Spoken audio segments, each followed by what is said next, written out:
மத்திய கிழக்கில் மீண்டும் போர் மேகம் சூழ்ந்துள்ளது.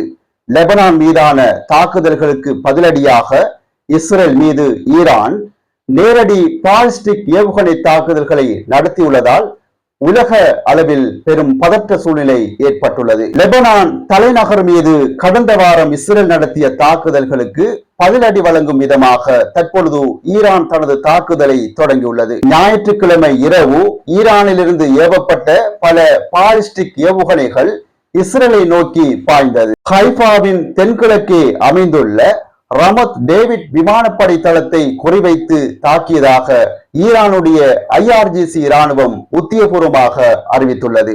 ஏப்ரல் மாதத்துக்கு பிறகு இஸ்ரேல் மீது ஈரான் நடத்தும் மிகப்பெரிய ஏவுகணை தாக்குதல் இதுவாகும். இந்த தாக்குதலை அடுத்து வடக்கு இஸ்ரேல் உள்ளிட்ட பல பகுதிகளில் அபாய ஒலி எழுப்பப்பட்டுள்ளது. ஈரானில் இருந்து வந்த ஏவுகணைகளை தங்களது வான் பாதுகாப்பு அமைப்பு இடைமறைத்து அழித்து விட்டதாக இஸ்ரேல் இராணுவம் கூறுகிறது. ஈரானுக்கும் இஸ்ரேலுக்கும் கடுமையான பதற்றம் ஏற்பட்டுள்ளதால் மக்களை உடனடியாக பாதுகாப்பு முகாம்களுக்கு செல்லுமாறு இஸ்ரேல் அரசாங்கம் எச்சரித்துள்ளது. மேலும் முன்னெச்சரிக்கை நடவடிக்கையாக நாடு முழுவதும் திங்கட்கிழமை பாடசாலைகள் மூடப்படுவதாகவும் இஸ்ரேல் அறிவித்திருந்தது. நடத்தப்பட்ட இந்த தாக்குதல் ஒரு ஆரம்ப கட்ட எச்சரிக்கை மட்டுமே என ஈரான் அறிவித்துள்ளது. இஸ்ரேல் தனது ஆக்கிரமிப்புகளை தொடர்ந்தால் மத்திய கிழக்கு பிராந்தியத்தில் உள்ள அமெரிக்க மற்றும் இஸ்ரேலுடைய இலக்குகள் மீது மேலதிக தாக்குதல்கள் கடுமையாக நடத்தப்படும் என ஈரான் மேலும் எச்சரிக்கை விடுத்துள்ளது. மேலும்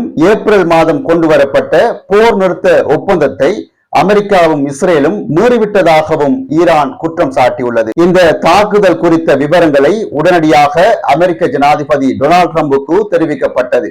இந்த தாக்குதலை உடனடியாக கட்டுப்பாட்டுக்குள் கொண்டு வர அமெரிக்க ஜனாதிபதி டொனால்ட் ட்ரம்ப் ஒரு சில கருத்துக்களை வெளியிட்டுள்ளார். அமெரிக்காவுக்கும் ஈரானுக்கும் இடையிலான அமைதி பேச்சுவார்த்தை சுமூகமாக சென்று கொண்டிருந்தன.